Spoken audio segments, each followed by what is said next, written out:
السلام علیکم ناظرین، آپ دیکھ رہے ہیں سوچنا ہوگا، میں ہوں ڈاکٹر سجاد بخاری۔ ناظرین، ایک طرف پاکستان میں سیلابی صورتحال ہے اور دوسری جانب طوفان بدتمیزی اور شہباز گل کو لے کر سابق وزیر اعظم آج ایک ریلی کا اہتمام کرنے جا رہے ہیں جن کو انہوں نے مکمل طور پر ڈس آن کیا تھا، اور انہوں نے کہا تھا کہ ان کے جو گفتگو ہے وہ سیاق و سباق سے نہ صرف ہٹ کے ہے بلکہ انہوں نے جو فوج میں بغاوت کی کوشش کی ہے اسے قطعی طور پر ہم منظور نہیں کرتے، ہم اسے تسلیم نہیں کرتے، نہ ہی اس کا ساتھ دے سکتے۔ نہ صرف انہوں نے بلکہ مرکزی قیادت نے بھی یونینیمسلی اس کو کنڈیمڈ کیا، لیکن آج انہی کے لیے وہ اسلام آباد کو ایک مرتبہ پھر محصور کرنے جا رہے ہیں، اور ماضی میں جس طرح ڈی چوک اور اسلام آباد کے گھراؤ کی سیاست تھی وہ آج دوبارہ سے ہمیں نظر آئے گی۔ لیکن دوسری جانب محکمہ داخلہ نے بھی تنبیہ کی ہے کہ اگر کوئی بھی تجاوز کیا گیا، اپنی حدود و قیود کا پراپر تعین نہ کیا گیا تو قانون حرکت میں آئے گا، اور قانون حرکت میں آ سکتا ہے۔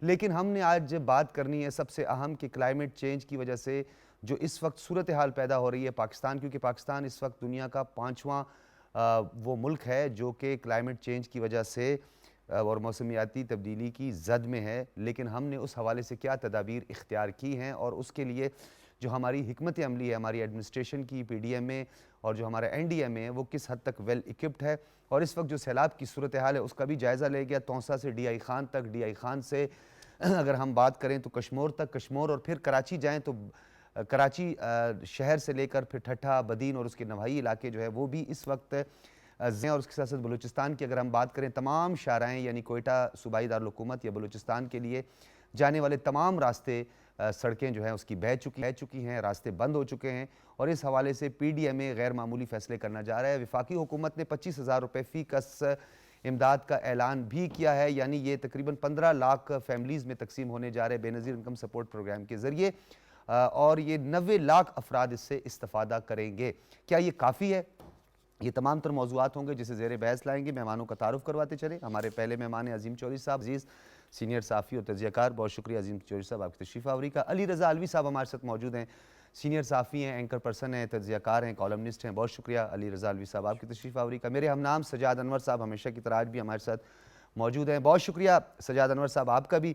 سب سے پہلے گفتگو کا آغاز کریں گے عظیم چودھری صاحب، اس وقت جو سیلاب کی صورتحال ہے، ایک تو کلائمیٹ چینج کی وجہ سے ہم نے وہ تمام تدابیر جو اختیار کرنی تھی اب تک ہم نہیں کر پائے، کیونکہ پوری کی پوری اسٹیٹ گورنمنٹ اس وقت سیلاب سے بھی نبرد آزما ہے، اور دوسری جانب جو ایک انتشار اور پولرائزیشن کی سیاست ہے اس کو کاؤنٹر کرنے کے لیے اپنی حکمت عملی تیار کر رہی ہے۔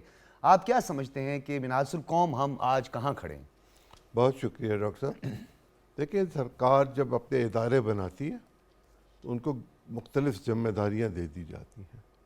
پی ڈی ایم اے یا این ڈی ایم اے کے پاس یہ ذمہ داری ہے کہ جب کبھی کوئی آفت آئے تو وہ اس کا مقابلہ کرنے کے لیے ہر وقت تیار رہے۔ لیکن یہ ناگہانی آفت اور یہ موسمیاتی تبدیلی کے نتیجے میں جو بارشیں ہیں، یہ توقعات سے کہیں بڑھ کر ہیں۔ ان کا مقابلہ کرنے کے لیے خصوصی طور پر اہتمام کرنے کی ضرورت ہے، اور حد تو یہ ہے کہ پرائم منسٹر خود مختلف جگہوں پر دورہ کر چکے ہیں۔ جب وہ جاتے ہیں تو یقیناً وہ انسٹرکشنز دیتے ہیں، صورتحال کو دیکھتے ہیں، اس کی سنگینی کا ان کو اندازہ ہوتا ہے، اور باقی ایڈمنسٹریشن بھی وہاں موجود ہوتی ہے۔ چیف منسٹر موجود تھے اور گورنر بھی بعض جگہوں پہ گئے۔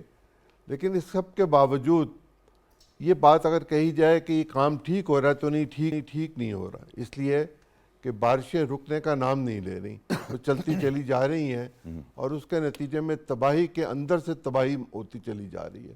جانور بہہ گئے، انسان بہہ گئے، گھر لوگوں کے رون دیے گئے، گھر بہہ گئے، پل بہہ گئے، یعنی پل 400 سال کی عمر رابطہ رکھتے پل بہہ گئے، ہیں۔ جی، بالکل 400 سال پل کی عمر ہوتی ہے، تو جب 400 سال کا رابطہ ہی ٹوٹ جائے تو پھر آپ دیکھیں کہ کیا صورتحال ہوتی ہے۔ سڑک کی دونوں جانب ٹریفک کھڑی ہے اور پل نہیں ہے۔ مختلف راستے جو اختیار کیے جا رہے ہیں ڈائیورشن کے ذریعے جو کیے جاتے ہیں، وہ دشوار گزار ہیں، تنگ ہیں، اور وہاں بھی یہی خطرہ موجود ہے۔ جیسے حیدرآباد میں ہوا، وہ جو پوری کی پوری فیملی بہہ گئی۔ اس طرح کا کوئی ایک واقعہ نہیں ہے، بہت واقعات ہیں۔ ہم کیا کر سکتے ہیں؟ ایک تو یہ کہ حکومت جس طرح امداد دے رہی ہے اس کو جلد دے دیا جائے، اور وہ یقیناً اس کارڈ کے ذریعے دیا جائے جس کے ذریعے پہلے دی جاتی ہے، اور جو لوگ رجسٹرڈ نہیں ہیں ان کو فوری طور پر ڈپٹی کمشنر کے ذریعے مختلف آفیسز کی ذمہ داری لگا کے ان کو رجسٹر کر لیا جائے. دوسری بات جو اس میں ہو سکتی ہے وہ یہ کہ مخیر حضرات, جیسے ہم نے پچھلے پروگرام کل بھی بات کی تھی اس پہ, کہ مخیر حضرات آگے بڑھیں. یہ ناگہانی آفت ہے, یہ قدرت کی طرف سے ہے, یہ کسی انسان کی کسی پولیٹیشین کی وجہ سے نہیں ہے. یہاں انسانیت کو دکھ ہے اور دکھی انسانیت کی خدمت کرنا یہ ہم سب کا لیکن فرض عظیم ہے. چوہے سے تھوڑی بد انتظامی اور انتظامی نقائص جو ہے ایڈمنسٹریٹو فیلئر پر بھی تھوڑی سی بات اس لیے کر دیتے آفت بہت بڑی ہے. نہیں اب بالکل آپ ٹھیک کہہ رہے ہیں, لیکن یہ جو انکروچمنٹ کا معاملہ تھا, اس معاملات اس سے کئی قیمتی جانوں کا میں عرض کر دیتا ہوں. دیکھیں, یہ جو مختلف صوبائی محکموں کے چھوٹے دفاتر ہوتے ہیں, تحصیل کی سطح کے جو دفاتر ہیں, جن میں وہ دفاتر بھی موجود ہیں کہ جنہوں نے یہ دیکھنا ہے کہ رہائشی جگہ جو ہے وہ محفوظ ہے کہ نہیں ہے, اس کی اجازت دی جائے. کہیں اس کا پانی کا فلو تو نہیں آ رہا, پہاڑ کا جو آتا ہے. بلوچستان میں خاص طور پر جب پہاڑوں پر بارش ہوتی ہے تو وہ فلو اتنا تیز ہوتا ہے کہ اب تو وہاں ڈیم بند ٹوٹ گئے ہیں. بالکل. اور جب بند ٹوٹے کسی ڈیم کا جہاں بہت پانی اکٹھا ہوا ہو, فرض کیجئے جس اسٹوڈیو میں ہم بیٹھے ہیں اس کو ڈیم تصور کر لیں, اس کی ایک دیوار گر جائے تو ٹی وی کے سارے کمرے جو ہیں بالکل آپ ان میں پانی پھیل جائے. ٹھیک ہے علی رضا, یہ بتائیے گا کہ جس طرح بلوچستان کے حوالے سے خاص طور پر ہم بات کریں تو پانی کے جتنے ذخائر تھے وہ تباہ ہو چکے ہیں اس وقت. لسبیلا میں 3 جو رابطہ پل تھے وہ بھی پانی میں بہہ گئے ہیں. پھر نوشکی اور خاران کے درمیان جو رابطہ تھا وہ بھی منقطع ہو گیا. اسی طرح صورتحال سندھ میں بھی, بدین, ٹھٹھا وغیرہ میں بھی یہی صورتحال ہمیں نظر آ رہی ہے. کراچی بھی اس وقت جو ہے وہ پانی میں ہی سمجھیں ڈوبا ہوا ہے مکمل طور پر. انتظامی نقائص کا ذکر بھی ہم یہاں پہ ضرور کرنا چاہیں گے, کیونکہ ڈیفینیٹلی جب آپ کا پراپر ڈرینیج ہوتا ہے یا آپ کو پانی کا ایک فلو جہاں پہ ہوتا ہے یا جہاں سے کوئی ندی پرانی گزر ہوتی ہے جو اب خشک ہو چکی ہیں, آپ کو بھی پتہ ہے وہاں پہ انکروچمنٹ ہوئی ہوئی ہے. سپریم کورٹ میں اور اعلیٰ عدلیہ میں بھی اس طرح کے بہت سارے کیسز سامنے آئے.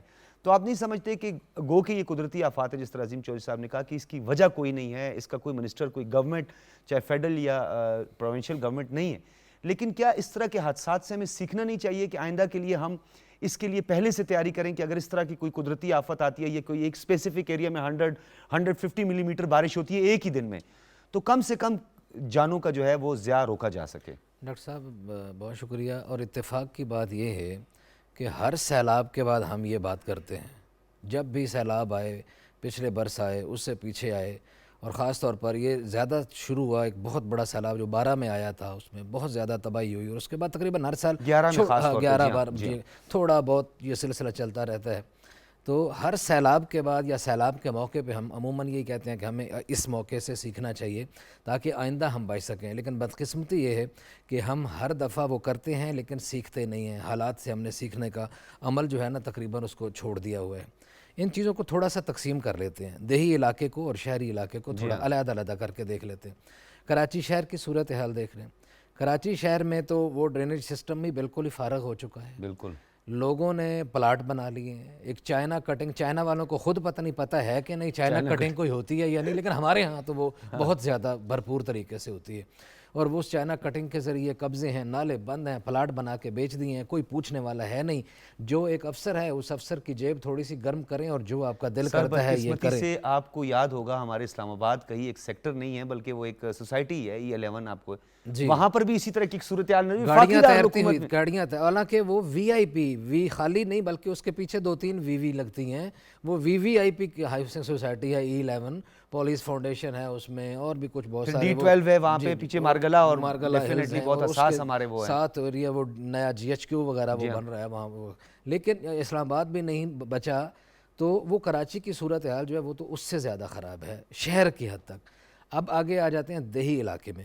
آپ نے بلوچستان کے علاقے گنوائے, آپ کا بلوچستان سے تعلق ہے, سارا پورا کس جگہ کا نام لیں, پورے کا پورا انفراسٹرکچر, جنوبی پنجاب کی بھی بری حالت ہے, پورا انفراسٹرکچر تباہ ہو چکا ہے مکمل طور پہ. جیسے چوہدری صاحب نے بھی اشارہ کیا کہ کوئی جگہ رہی نہیں جب پل نہیں رہے, سڑکیں نہیں رہیں, رابطے نہیں رہے, اور اس کو وہ مسلسل بہے چلو. پھر جب ایک اور نیا آتا ہے بارش کا سلسلہ, اس میں پھر وہی سلسلہ بڑھتا چلا جاتا ہے, اور اس میں صورتحال سنگین سے سنگین تر ہوتی چلی جا رہی ہے. اور اس میں آج ویسے ایک چیز ہوئی چھوٹی سی, میں آپ کو بتا دوں, آج ایک تھوڑا سا ایکشن اس حد پہ لیا گیا. جو انتظامی کمزوریاں ہیں وہ تو ہیں ہی صحیح, سول بیوروکریسی کی اور ہماری, وہ تو الحمدللہ ہم ناکامیوں کے, ہمارے پاس ناکامیوں کی بنیاد پہ ایوارڈ دینا شروع کریں تو ہمارے ہر بندے کو ایوارڈ مل جائے گا. کام چوری کے حوالے سے, اپنی ذمہ داری ادا نہ کرنے کے حوالے سے, دوسروں پہ الزام لگانے کے حوالے. آج سپہ سالار نے فون کیا ہے کور کمانڈر بلوچستان کو، کوئٹہ کو، اور انہیں کہا ہے کہ سول ایڈمنسٹریشن کی جتنی میکسیمم مدد ہو سکتی ہے کریں،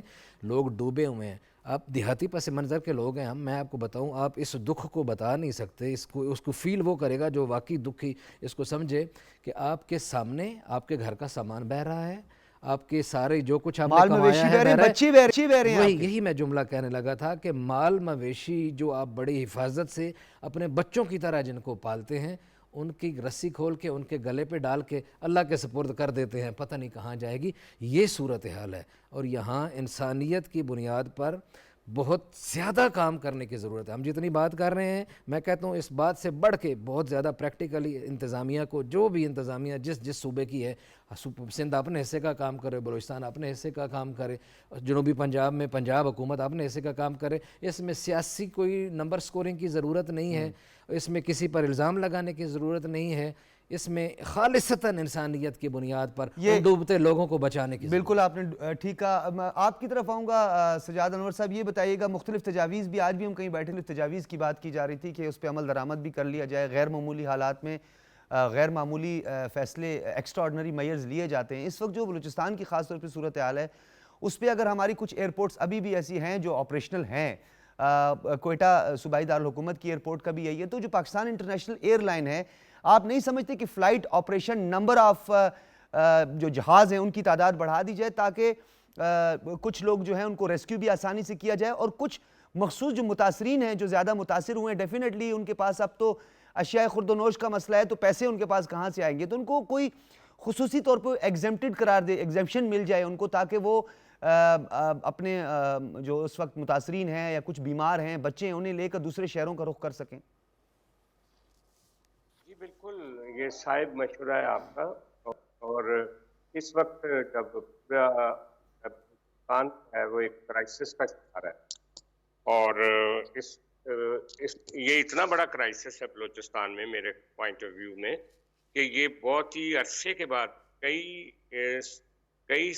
مطلب درجنوں سالوں کے بعد اس طرح کی آفت آئی ہے بلوچستان پہ۔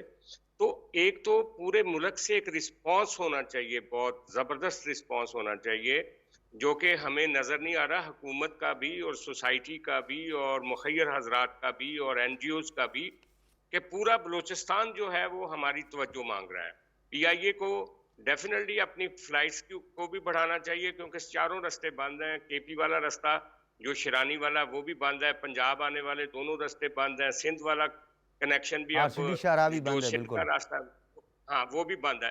تو اس لیے میرا خیال ہے کہ ایک تو پی آئی اے کو فوکس کرنا چاہیے، دوسرا یہ جو ہمارے ہیلی کاپٹر سروس ہے، جو مختلف این جی اوز کے ہیلی کاپٹرز ہیں، پاک آرمی کے ہیلی کاپٹرز ہیں، اور جو ہماری چاروں صوبائی دارالحکومتوں کے پاس جو ہیں، بالکل آپ صحیح کہہ رہے ہیں، ان کو استعمال میں لانا چاہیے۔ اور سچی بات ہے کہ ان کو پیسوں کی بھی ضرورت ہے پورے بلوچستان کے عوام کو، اور ان کو معاونت کی بھی ضرورت ہے، سامان خورد و نوش کی بھی بہت ضرورت ہے۔ سپلائی لائن جو ہے وہ چاروں طرف سے کٹی ہوئی ہے، اور وہ لوگ بغیر چھتوں کے اونچے جگہوں پہ بیٹھے ہوئے اپنی فیملیوں کے لے کر، اور بہت سے پیاروں کو انہوں نے لوز کر دیا، بیماری وہاں پہ پھوٹ رہی ہے۔ ڈاکٹرز کو جانا چاہیے، وہ جو سوشل موومنٹ ہوتی ہے اس طرح کی آفت کے موقع پہ، وہ بہت ناپید نظر آتی ہے ہمیں اپنی سوسائٹی میں۔ ہم سب ہی ذمہ دار ہیں، سوسائٹی ذمہ دار ہے، گورنمنٹ ذمہ دار ہے، ہمارے ادارے ذمہ دار ہیں، تمام سٹیک ہولڈر ذمہ دار ہیں۔ اور میرا خیال ہے کہ اس وقت موقع ہے، یہی موقع ہوتے ہیں جہاں پہ جوڈیشری کو بھی سو موٹو ایکشن لینا چاہیے اپنے لوگوں کے لیے، بلوچستان کے لوگوں کے لیے۔ گورنمنٹ کے پاس جہاں جہاں وسائل کی کمی ہے، فیڈرل گورنمنٹ کو وہ پورے کرنے چاہیے، تاکہ یہ جو آفت کا موقع ہے نا، دیکھیں یہ ایک بالکل افراتفری کا موقع ہے، جہاں سے کوئی پہنچ سکتا ہے پہنچے اور ان کی مدد کرے۔ لیکن اس کے بعد جو ہمیں دیکھنا چاہیے کہ اس طرح کی آفات کو، فلڈز ہوں، زلزلے ہوں، ان سے نبردہ آزما ہونے کے لیے ہم نے جو ادارے بنائے ہیں، یہ ایک سوچنے کی بات ہے، سول سرچنگ کی بات ہے، کیا وہ ادارے کام کر رہے ہیں یا نہیں کر رہے، ان میں کیا خامیاں ہیں، ان کو دور کریں، تاکہ آئندہ جب بھی کوئی ایسی آفت آئے۔ دیکھیں ابھی کتنی افسوسناک بات ہے کہ وہ لوگ ابھی اپنے پیاروں کے ساتھ بغیر گھروں کے اور بڑے چھوٹی چھوٹی جھونپڑیوں میں جو کہ میں آج دیکھ رہا تھا جو مناظر ٹیلی ویژن پہ وہ ایسے تھے کہ جن کو دیکھ کر آپ کا دل بھر آتا ہے. تو ایسے موقع پہ بارشوں کا ایک اور سپیل آ رہا ہے, سندھ میں بھی آ رہا ہے, بلوچستان کے کچھ ایریاز میں بھی آ رہا ہے. تو ان کی کتنی بری حالت ہے, اس کو ہم ایکسپلین بھی نہیں کر پاتے. بالکل جس بالکل. طریقے سے لوگوں نے اپنے پیاروں کو اپنے سجاد انور سامنے صاحب, بہتے یہ جو آپ نے بات کی اس کا ایک اور بڑا ایک اہم پہلو ہے, اور خاص طور پر ہم جب سیاست کرتے ہیں تو ہمارے یہاں بدقسمتی ہے کہ صرف سیاست تنقید ہی کھیلا جاتا ہے, لیکن عوامی فلاح و بہبود, عوامی مشکلات, ان کے فنڈامنٹل اور بیسک رائٹس کو پس پشت ڈالنا بھی مناسب نہیں ہے.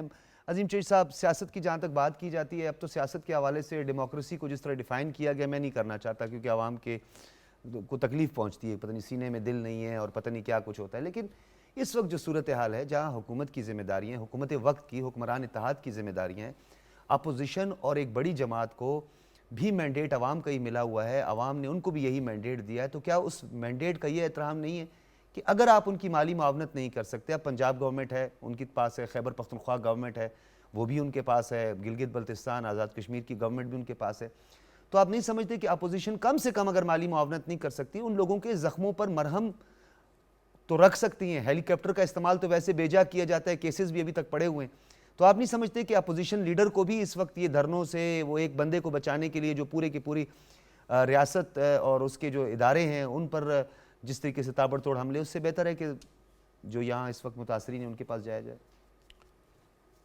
جس شخص کو بچانے کی کوشش کی جا رہی ہے, اس کی جن ویڈیوز اور جن تصویروں کا ذکر کیا جا رہا ہے, مجھے اتفاق ہوا وہ دیکھنے کا. اس میں جس شخص کی تصویر دکھائی جا رہی ہے اس کی مونچھیں ہیں, اور جو ملزم ہے اس وقت ہاسپٹل میں اس کی مونچھیں نہیں ہیں. جی. اور یہ ممکن نہیں ہے کہ اس کی مونچھیں کاٹ دی گئی ہیں, اس کی کوئی تصویر اٹھا کے دیکھ لیں, اس کی کبھی مونچھیں نہیں تھی, ہم نے نہیں دیکھی کسی تصویر میں اس کی مونچھیں. تو وہ تصویر بھی فیک ہے, وہ پروپیگنڈا بھی جھوٹ پر مبنی ہے. ریاستی اداروں کو کوسنا اور گالی نکالنا یہ وتیرہ ہے. اور حد تو یہ ہے کہ آرمی چیف کے حوالے سے ایک تصویر پچھلے دنوں چلی کہ وہ 14 اگست کو برطانیہ میں پاکستانی ہائی کمیشن میں اس فنکشن میں مصروف تھے. وہ تصویر یوکرین کی ہے اور 2021 کی ہے. اگر آپ آرمی چیف سے لے کے حکومت تک اور حکومت سے لے کے اداروں تک اور اداروں سے لے کے افراد تک صرف منفی پروپیگنڈا کریں گے تو اس کے نتیجے میں یقیناً خیر نہیں ہوگی. اور آپ آج پھر شہر کا امن تباہ کرنے کے لیے تیار ہیں, اس کے لیے کوشش کر رہے ہیں, اور اس کوشش کے نتیجے میں یا تو شہر کا امن تباہ ہوگا یا آپ کی پٹائی ہوگی. اور اگر آپ کی پٹائی ہوگی تو آپ کو ایک نیا ایشو مل جائے گا کہ ہمیں مارا گیا, ہم پر تشدد ہوا. اور میرا خیال ہے کہ اس حوالے سے ہم ایک لمحے کو رک کے بات کر لیں گے آپ جن صاحب سے. جی میں چاہ رہا ہوں کہ مہر صاحبزاد خان اس وقت ہمارے ساتھ موجود ہیں, ڈائریکٹر جنرل میٹ ہیں, اور اس وقت جو موسم کی صورتحال ہے اس پہ بھی بات کرتے ہیں. بہت شکریہ مہر صاحب آپ کا. جی وعلیکم السلام, بالکل خیر خیریت ہے جناب. اچھا مہر صاحب, یہ بتائیے گا کہ اس وقت کیا صورتحال ہے؟ میٹ آفس کی الرٹ بھی جاری ہوتا ہے, بار بار بتایا بھی جاتا ہے. اس وقت جو بلوچستان کی شمالی اور جنوبی اضلاع ہیں, اور خاص طور پر جو مونسون کی رینج میں جو ایریاز آتے ہیں, وہاں تو اب بھی رابطہ پل بہہ چکے ہیں. کیا مزید شدت آ سکتی ہے اس بارشوں میں, اور کیا مزید سیلابی ریلوں کی آمد کا خطرہ موجود ہے؟ جی بالکل. اس وقت آج جو ہم نے انالیسس کیا ہے یا جو ہم نے صورتحال دیکھی ہے اپنے اس وقت, سیناپٹک سچویشن دیکھیے یا انڈین چارٹس دیکھیں یا جہاں سے مونسون کی جنریشن ہوتی ہے, وہ سارا دیکھنے کے بعد آج پھر ہمارے یعنی ایک بے آف بنگال سے کل پرسوں کا ایک پھر بڑا ڈیپ لو پریشر ایریا بنا ہوا تھا. سمندر پہ وہ سائیکلون تھا, لیکن وہ اب شدت اختیار کر کے جب زمین پہ آیا, بہار کراس کر کے اڑیسہ کے نارتھ ویسٹ میں, تو اس کی موومنٹ پھر وہ لگ رہی ہے کہ یہ 2-3 دن میں ہمارے پاس پہنچے گا. 22 کو ہم ایکسپیکٹ کر رہے ہیں. اور اس میں پھر وہی ولنریبل ایریاز جو ہیں وہ ہمارے سندھ کے ایریاز, بلوچستان کے جو جنوبی علاقے ہیں, اور یہ خاص طور پہ ڈی جی خان یا یہ ہل ٹورنٹس جو ہیں, یہاں پہ پھر اس کی شدت جو ہے ابھی تک کافی زیادہ لگ رہی ہے. تو اس چیز کو کیٹر کرنے کے لیے متعلقہ ایجنسیز جو ہیں ان کو بھی ہم نے الرٹ کر دیا ہے. اپنی فور کاسٹ جو دی ہے اس میں بھی وہ اس کو تھوڑا سا ہائی لائٹ کر دیا ہے کہ جی 22-23 کو پھر دوبارہ